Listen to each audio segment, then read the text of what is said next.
an illiterate woodcutter walked into a monastery. Not the head disciple, not anyone of note, just a rice-pounding laborer that nobody even glanced at. But on the night, the master was to choose his successor. A single poem from this woodcutter. Completely overwhelmed, the top disciple who had trained for decades, a man with no education, no credentials, no status, turned the entire history of Chinese Zen Buddhism upside down. Today's story, you cannot miss this one. It was the 7th century, the Tang Dynasty. In Huangmei County, Hubei Province, there stood a great monastery called Dongshan Temple. Its master was Hongren, the 5th Patriarch of Zen. Under him, over 1,000 monks were training. Hongren was already old, past 70, and he had one pressing concern weighing on his mind. To whom should he transmit the Dharma? Who should receive the teachings of this Zen lineage, the robe and bowl passed down from Bodhidharma himself? All my disciples, look deeply into your own true nature and compose a verse. If there is one among you who has truly awakened, I shall pass on this robe and bowl. Quote, a wave of tension swept through the 1,000+ disciples, but every single one of them bowed their heads. Why? Because they all thought the outcome was already decided. The head disciple, Shen Shu, he was the most outstanding figure at Dongshan Temple. Even before ordination, he had mastered the Confucian classics, could recite Buddhist sutras from memory, and had decades of practice behind him. Among the disciples, it was already openly whispered that the next patriarch would obviously be Master Huineng. Do I truly have the worthiness to inherit the master's dharma? Ellipsis. I shall prove it with my verse. Quote, but in a far corner of that monastery, there was a man pounding rice at the mill. His name was Huineng, a poor woodcutter from the southern frontier. He could neither read nor write, completely illiterate. He had been at the monastery for barely 8 months. No one saw him as a practitioner, just a laborer who pounded rice. That was all. Night deepened. Shen Shu composed verse after verse, but he couldn't bring himself to step before his master. He simply lacked the confidence.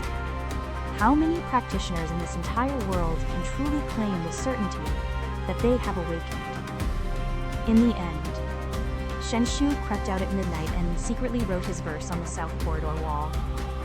The body is a Bodhi tree, the mind a bright mirror stand. Diligently polish it at all times, and let no dust alight upon it. Quote, the next morning, the disciples who saw this verse were buzzing with excitement, as expected of Master Shen Shu. What a lofty level of attainment. Everyone was in awe. Polish your body and mind through steady, constant practice.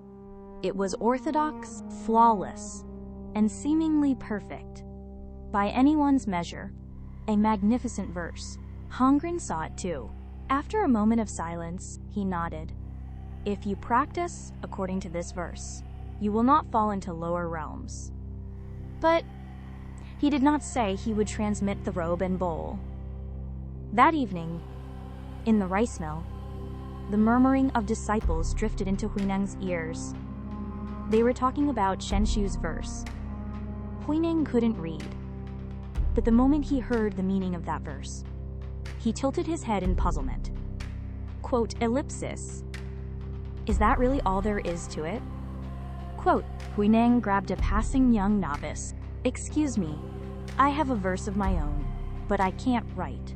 Could you write it down for me? The novice gave this rice pounder a puzzled look, but took down the verse Huineng recited and wrote it on the wall. Bodhi originally has no tree. The bright mirror has no stand. Originally, there is not a single thing.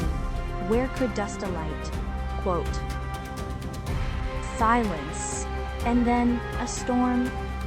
Where Shen Shu had said, polish the mirror, Huineng declared there is no mirror to polish at all. If Shen Shu's verse spoke of ceaseless practice, Huineng's verse pierced clean through it. There is nothing to cling to in the first place. Let go of the very mind that divides things into pure and impure. That is true awakening. The monastery was thrown into chaos. That rice pounder wrote that verse. The disciples were shaken to their core, and Shenxu's face turned deathly pale. Decades of practice shattered by a single poem from an illiterate laborer. Hongren looked at the verse, stared at it for a long moment, then silently wiped it from the wall. This one has not yet seen his true nature either. The Patriarch turned away calmly. But that very night, something happened in secret. The third watch, the hour when only moonlight illuminated the monastery. Hongren secretly made his way to the rice mill. Huineng was still pounding rice.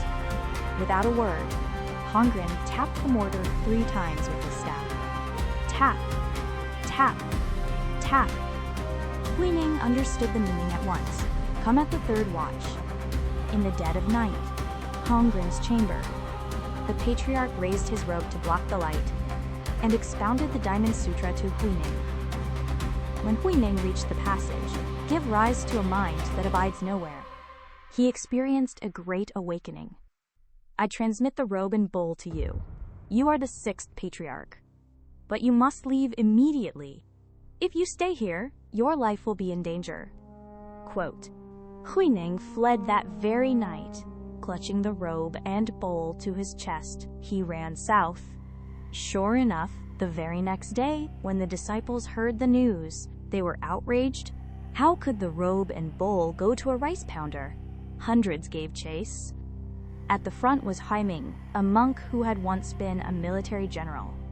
At Dayu Ridge, Huineng finally caught up with Huineng. Huineng set the robe and bowl down on a rock and spoke. This robe and bowl are symbols of awakening, not objects to be seized by force. Quote, Huineng tried to pick them up, but they would not budge. Sweat poured from his body, and fear washed over him. I have come seeking the Dharma. I did not come for the robe and bowl. Think neither of good nor of evil. At this very moment, what is your original face? Venerable Huineng? Right there on the spot. Huineng experienced a profound awakening. Huineng disappeared into the south and hid among hunters for 15 years. When the time was right, he appeared at Faxing Temple in Guangzhou. There, monks were in the middle of a heated debate. They were watching a banner flapping in the wind. It is the wind that moves. No, it is the banner that moves. Huineng spoke up. Neither the wind moves, nor the banner moves. It is your minds that move. With that single statement, every person present was struck with astonishment. This is Huineng. Do not cling to the written words of Scripture. Do not be attached to rituals and practice. The Buddha is already within you. Do not seek outside, look within. Huineng went on to establish the Southern School of Zen. Unlike Shenxu's Northern School, which emphasized gradual cultivation, he spoke of sudden enlightenment, seeing one's true nature in a single instant. This Southern school became the orthodox lineage of Chinese Zen Buddhism. The teachings of an illiterate woodcutter built an entire pillar of Eastern spiritual history. Shenxu's verse was not wrong. Polishing yourself diligently every day, like wiping a mirror clean, that is certainly a worthy practice. But Huineng went one step further. What if the mirror itself is an illusion? The diplomas, the careers, the status, the recognition we cling to. What if none of it ever had any real substance? Originally, there is not a single thing. Where could dust alight? 1400 years ago, an illiterate woodcutter pounding rice in a mill left behind these 16 characters.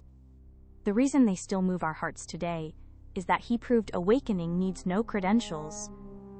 When someone tells you, you're not qualified, remember Huineng.